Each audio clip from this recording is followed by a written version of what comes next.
let's take a look at your Caribbean report for tonight.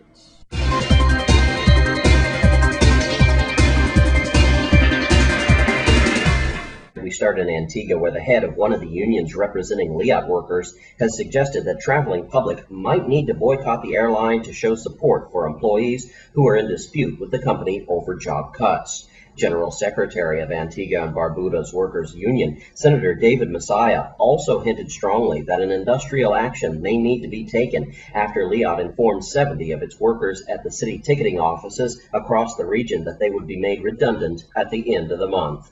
However, in a statement issued after Messiah's comments, LIAT said that it had been involved in discussions with the unions for over a year about the need to close the city ticketing offices and insisted that every possible effort had been made by the company to the workers with the union partners to facilitate the smoothest possible transition for employees at the LIAT city ticketing offices during this period.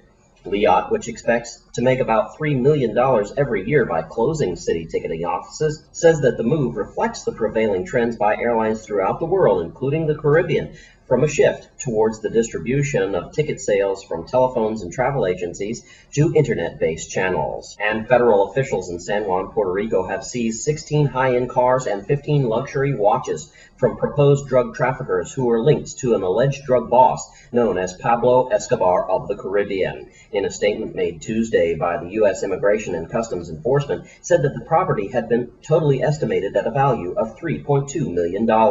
Among the items seized is a special edition Camaro that runs on jet fuel and costs more than $75,000. The agency says that the items belong to an organization run by Jose Figueroa Augusto, who was arrested last July after a 10-year manhunt and is accused of shipping Colombian cocaine to the U.S. mainland through Puerto Rico. And finally tonight, St. Kitts and Nevis's Prime Minister, the Honorable Dr. Denzel Douglas, is in New York for a number of official engagements for the United Nations, who will participate in an event marking National Caribbean Heritage Month today. Earlier this afternoon, the Prime Minister visited the grave of Alexander Hamilton and laid a wreath in recognition of the contributions of the Nevis-born Hamilton, regarded as one of the founding fathers of the United States. Soldier, economist, political philosopher, and one of America's first constitutional lawyers, and the first United States Secretary of the Treasury. Hamilton has been described as one who, more than any other, designed the government of the United States. President Barack Obama, in a statement to proclaim June 2011 as National Caribbean American Heritage Month,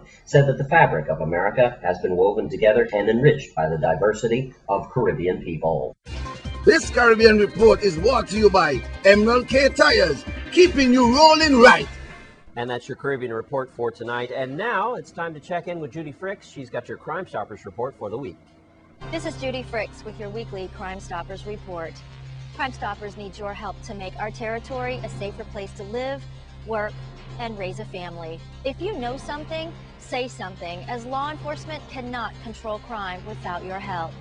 For example, in the territory, there has been an increase in the theft of various metal products from our homes, businesses, and utility companies. One incident that has law enforcement really perplexed is the daylight theft of 40 aluminum louver windows from a business that was closed at the time. The business is surrounded by a number of residences, and the only description of the thief is a male with locks driving an old model pickup. If you see something suspicious, please call 911 immediately. In addition to the direct cost of replacing stolen items, there are many indirect costs that we all pay. Some of these costs include the disruption of important services and the cost of preventive measures such as locks, alarms, etc. Others include the increased cost of medical bills, missed work, police, courts, and prisons. According to a study from 1999, the total cost of crime in the United States was $4,118 per year for each man, woman, and child. We are all paying the cost of crime. It's time to tell law enforcement or Crime Stoppers who's buying these stolen metals. If you have seen a backyard scrap metal shop, then give us the details. And keep in mind that it is the certainty of punishment, not the severity of the punishment, that makes criminals think twice. Please continue to help make the territory a safer place to live by reporting information on these or any other crimes to 1-800-222-TIPS, or you can log on to our website at www.pt2.org. crimestoppers.usvi.org. As always, those numbers and that web address is right there on your screen. If you have information that leads to an arrest, the recovery of stolen property, illegal drugs, or weapons, you will receive a cash reward to be paid according to your instructions. Our stateside operators speak several languages. Remember, your tips are always completely anonymous. The minimum reward for the arrest of a thief is $714 plus 10% of the value of any property recovered, up to a maximum of $2,500. This has been Judy Fricks with your weekly Crime Stoppers report.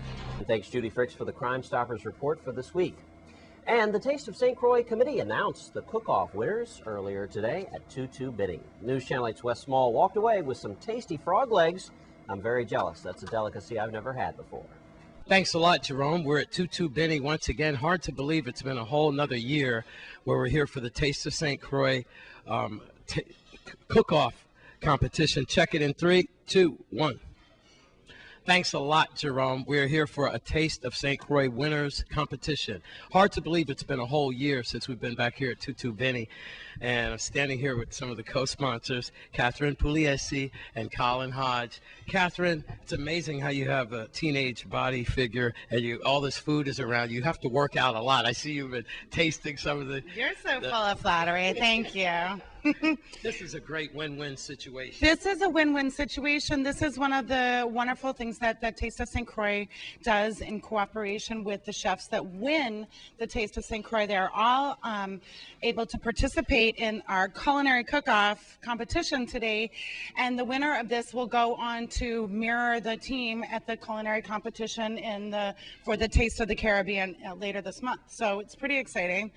The judges are still deciding who is going to be going on later, but we've had some of the past winners who are on the team currently, and they won here at 2-2 Benny. So it's anyone's game right now. We're excited. Colin Hodge, you say it all so well that the winner of this gets to be a St. Croix ambassador, and that's really your number one theme, is to push Santa Cruz. That is correct. You know, I'm a big champion of making sure that St. Croix gets exposed to the world, and this many aspect comes off of the Taste of St. Croix, but one of the many things that I love to see is when we can send someone off to represent not only a Taste of St. Croix and the many chefs and the many good things of the Taste of St. Croix, but also sell St. Croix. Yeah. More importantly, what better thing it is if you're a chef than to go to one of the best culinary events in the world, but a Taste of the Caribbean.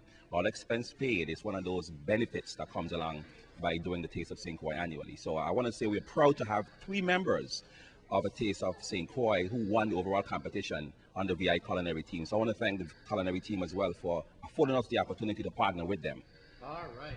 Well, we're just moments away, and when you check in with us again, we will. The judges are making their decision as we speak, and we will see who will be the St. Croix Crucian ambassador to represent us in the United States Virgin Islands. All right, let's find out who our chefs are. Amanda Radecki, sous chef at the Palms. All right. Kadi Jakar from St. Croix Central High School. Okay. Kareem Smith at St. Croix Central High School. George Latig, CEC, Beachside Cafe. All right. Congratulations to all of you. You're all winners. I know that's cliche, but you really are. Let's find out then who is going to be our Goodwill Ambassador for St. Croix, Josh. After judging everything, all chefs produced some really flavorful, good-looking dishes. Everyone was very organized, used their products well, and produced under pressure. In third place, we've got the kids from Central High. And the winner, in a margin of 3 points, goes to George from Beachside Cafe. Wow. Josh, I take it then it was very close. It was very close. It was very close. Well, George, congratulations. Thank you very much. All really right. appreciate it. What did it take to get to this point, sir? Let's see. I started when I was 14. 14 years old. Yeah, I paid myself, put myself through culinary school. Ended up with a bachelor, so it's hard. All right, it's not congratulations. Easy. What dish do you think set you over the top, and what was your specialty? I have no idea. You have to ask the judges. You did a lot, though. Yeah, huh? I know that you had to deal with utensils, cleanliness, and portions, and waste and things. I don't know all of it, but I was reading just some of the categories, and I just want to say congratulations, and congratulations to all of you. Everybody, Yeah. especially the kids. Yeah, congratulations. And let's give them, all of them, another round of applause at pt2 Benny. Yes, home of fine dishes and delicious cuisine. West Small here at pt2 Benny. It's all about a taste of St. Croix and the competition. And you folks, again, should be very proud of yourselves for hanging in there. I'm Wes Small for News Channel 8. Enjoy those frog legs, Wes. I'd like to try those sometime. And when we come back from this break, we'll take a look at a young Crucian who's already been drafted to the major leagues. Stay with us.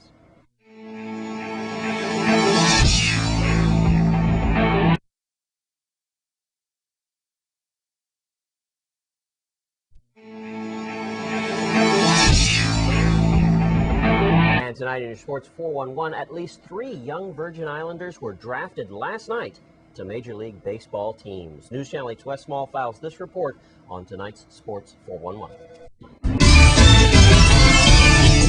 Thanks a lot, Jerome. Yeah, this reporter is beaming today. I got the phone call last night, and it was just ecstatic from police officer Richard White to brag about his son, Richard White Jr. He is one of 3 Virgin Islanders that was chosen in the Major League Draft overnight in day 2.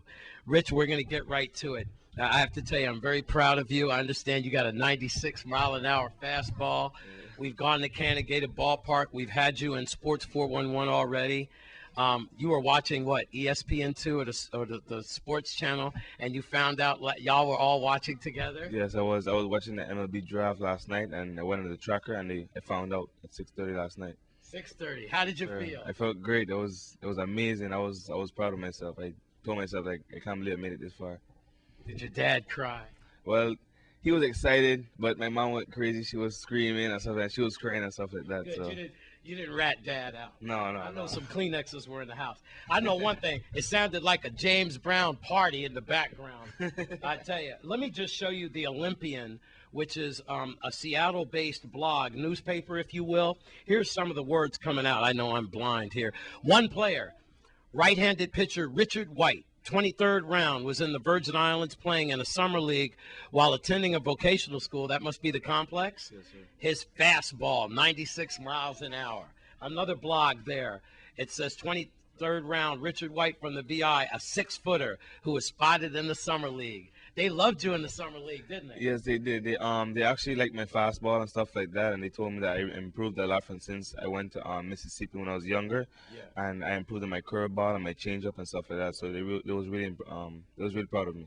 I gotta tell you, the White family, as they watch this tonight, they should be very proud. Father's Day right around the corner, so Richard, be very proud, and his police officer buddies and so forth, they should be very proud as well. I just want to tell you this, you know, and I'm not throwing negative things in there, but look at what's happened in the saturated patrol with our young men dying and being arrested and so forth. How do you kind of feel now like you're a bright spot in the clouds, that you could be a role model for other youngsters? Yes, I feel that way, and you know, when I make it and stuff like that, when I come back, I'm gonna talk to the young people younger than me. Yeah. I'm just gonna let them know to stay in school, just do what you gotta do, stay positive, and you know, try to make it in life. What plans do you have for your academics and school? Well, my plans for academics and school is to go to Santa Fe College or Hill College in Texas and Mexico because they offered me a 4-year scholarship. So that's what I'm going to do. And the good news is, moments after 6:30 and the draft round came down, those schools called him up and said, hey, we want you to sign on the dotted line. And they said, and some of them said, if he gets injured and he can't play baseball, they will still honor his 4-year scholarship. Yes, please. That's exactly what happened. Well, so good luck to you. That's your Sports 411. News Channel 8 will follow his career, and we'll try to follow all the young men and women that make it big. Congratulations to the White family. Another Crucian, Miss Son, going to the top. I'm Wes Small for News Channel 8.